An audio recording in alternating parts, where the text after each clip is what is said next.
I met my last girlfriend, my ex-girlfriend, who I had quite a long relationship with at a bar. And I realize now that that was a huge mistake. And let me tell you why that was a huge mistake. Basically, you are who you surround yourself with, right? Like if you think about the people, like the types of people that you're going to meet at a bar, like random people, it's not going to be the best group. And I'm comparing that to other situations in life. Like I go play soccer, I meet everybody's there being healthy together, right?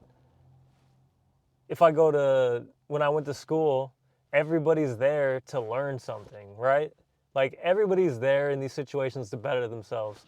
When you go out drinking, man, everybody's there to get effed up. You know what I'm saying? Like they're there to be they're there to hurt themselves basically.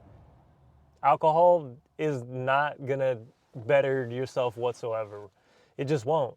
So, when you choose a woman in that type of environment, you're basically setting yourself up for mutual effing each other up, right? I asked a few older couples that I know that I've seen in life as a young man, I'm like, how did you guys stay together? And one thing really stuck out to me. I've heard this a few times, but once in person that really drove home. And I was like, how did you guys stay together for this long? It was an old landlord and it was a man and a woman, an older couple, not elderly, but up there in age. Their kids had left the house already. They raised a beautiful family.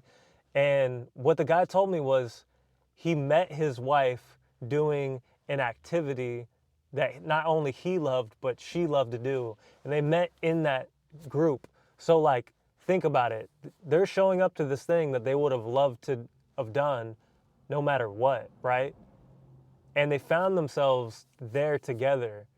And their relationship has lasted 30 plus years, maybe even 40.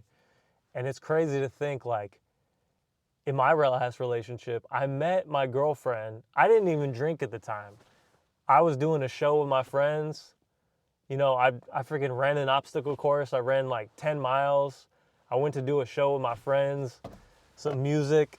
And then we had such a good time. We're like, hey, man, let's go to the bar after. And I was like, cool. I haven't seen my friends in a while. So I go to the bar with my friends, and I'm just like dancing, right? My legs are working. I'm feeling good. I'm like, boom, boom. My energy is like up here. I've been like in monk mode, like just training and keeping to myself at that point in my life. My energy was so good. Like I was so driven and motivated. And then of course, like, and I'm avoiding women at this point in my life. You know what I mean? Like I'm not actively seeking them out. And the thing that you guys will find out and notice, or maybe you have noticed, is that when you don't seek women out and you focus on yourself, they see that and they want you. At that point, they're like, why isn't this guy giving me attention? Why isn't he being pushy and like trying to get my attention like the other dudes? Because you're not needy. You don't want it. You're just like, nah, I'm good, right? And they feel that energy, and then they're like, they pull out their freaking bows and arrows, and they're going for the kill, right? Because at that point, you're different. You're mysterious. You don't try to get their attention, and you're behaving differently than all the other guys. You're behaving like as if you don't care if they're there. And they see that, and they're like, okay, I got to see what the heck's going on. And they're just so attracted to it. But the thing was, I basically had done so well for myself, and I put myself in a position where I was just dancing, having fun, but then I allowed myself to be entangled. I lowered my boundaries, and I was like, maybe this is a good time. I did feel lonely at times. Working by yourself makes you feel lonely. And, then maybe you want people around, like a companion. But this is where the mistake I made was that it wasn't a person who was bettering themselves necessarily. You know, it wasn't a person who was just focused on bettering themselves. Like, that's not the environment we met in. So like, where I had been all about bettering myself, I mean, I'm sure she was doing stuff for herself at the time, but that whole bettering yourself thing, that was my thing. That wasn't her thing, right? So what happened was, eventually it was just like me giving to the relationship and giving to myself like I always had.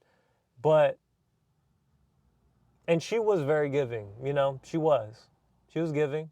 She was nice and sweet and beautiful and feminine. But the thing was, it was just, she wasn't giving enough to herself. So you might know this. When you don't give anything to yourself, you don't have anything to give other people, because when you don't take care of yourself well, you can't really take care of other people well. Or you experience burnout. That's what happens. Many people are very giving and selfless, but the thing is, burnout is real, and you need moments to yourself to recharge your battery so that you can give to others.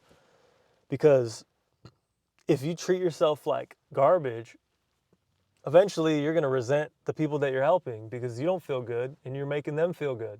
So it just got to a point where the isolation and you know, the lack of self-respect, which I totally had too, because I just didn't know any better at that point. You know,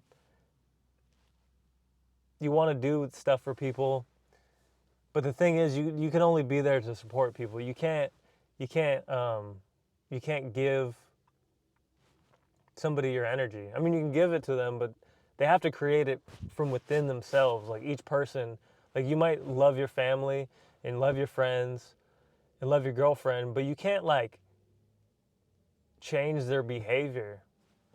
That's a tough lesson in life. When you care about somebody and their behavior is causing them and other people harm, and you can't do anything about it. It's a tough thing in life, and it's something that I've learned to accept. But at the same time, if you have self-respect, you will understand that you really can't let people in your life who are gonna disrespect you and your boundaries. And at the time, like, I didn't really have much experience with relationships, so I didn't really understand like what my boundaries were. And I'm very grateful for that relationship, because it helped me understand what my boundaries are and to be more firm about them, and not even enforce them, just like, you know, just be like, you just know, you know what I mean? Like, you either give it attention or you deprive it from attention, and then, you know, you can find a new way in life that serves you in the best way and serves everybody around you. Because by enabling bad behavior, you just kind of keep negativity alive at that point. You keep a system going that is not sustainable, and eventually it's just going to get rough, like real rough, you know? So that's really why I suggest that you take advice from this old landlord that I had. The man had a great relationship with his wife. He was renting out homes, fixing up houses, very sweet people. And they just met doing what they loved. And it wasn't a degrading act. And I'm not saying drinking is like the worst thing ever, but like, in general, it's just not lifting people up. It's like a mask that you wear, because it can be fun, or it can be hiding underlying emotions that are basically like not being resolved, you know, and because it's dumbing down, it makes you black out because you're unaware and you get cut off from your emotional cord. Whereas like things that bring you life into your heart are things that you love doing and that are like being present in the moment with people when you're building on an activity towards something, you know? Whatever that is. I go play soccer. That's what I do. I love it. I meet people there. We're all running. We're getting strong. I'm sprinting for like 2 hours every time I show up. I mean, it's like basically like I'm back in the day hunting with the boys, like, and we all like, we're just the boys and we go hunting, and it's sick. That's kind of what it's like, you know. We circle the goal and pass back the ball, and it's like freaking we're circling prey, like trying to like, you know, catch it and throw a spear at it and then eat it or whatever people did, you know, 500,000 years ago. But yeah, man, that's just my suggestion. If you're a younger person or you're a person that goes out and drinks a lot, I mean, it's a warning to you. You should keep doing it if that's what you feel like doing. But like, just this is your warning. So that way, when you get in a relationship with that person, maybe it's the love of your life. I don't know. It could be, and I don't want to stop anybody from experiencing things firsthand for themselves. I'm just saying what happened to me, and it was a great experience, and I learned a lot, and it was important for my life, so I don't regret it. But at the end of the day, when I form my next relationship with a person, I'm doing it out of like the love for things that I actually enjoy doing, you know, not things that maybe they enjoy doing and I don't, you know. I love to dance. That's why I showed up. The drinking thing, man, is just, I think people just use it as an excuse to hide from their own lives because they're not fulfilled. And really, when you fill up your time with things that you don't love, like you're filling up your time with things you don't love. And it's your responsibility and it's your own fault that bad things happen to you after that. Because there's a way that life works, and when you do things that are constructive, you may fail, but you learn, and you're moving in a forward, upward momentum. But if you're doing things that are just reckless and stupid, you're gonna win stupid prizes with stupid people, and you're gonna suffer. And I don't want to say more than you have to. We all gotta suffer and learn our lessons in life. But some of the lessons in life I've learned just from listening to people. Some of them I'm like, nah, you know what? I got to try that out, which is fair. I love trying stuff out. It's good to fail. And I've learned a lot, and I've become like a much better person in the process. But some of the stuff, man, I just see another person and I'm like, man, that's what you went through? I'm good. I don't ever need to do that. You are my life lesson. Thank you for being in my life so you could show me that that's not what I want, you know? So if I'm that for you, awesome. If you want to go out and find one of those people who are during one of those activities, cool, bro. Live your life. I'm not advising against that, but be warned. This is a warning to you. And yeah, just stay safe and have fun, man. That's what it's all about. I used to have fun going out every weekend, drinking with my friends. That's what we did. It was fun. But then now I just go and play soccer. And every time I go home, I eat a big meal and I rest. And my legs just, they get bigger and bigger. And I get faster and I get stronger. And when I'm playing, I'm just in the moment, you know what I mean? There's nothing else going on in my head. It's just me and the boys, a few girls, and the ball. And we're just kicking it. And it's awesome. So it's time to stop messing around.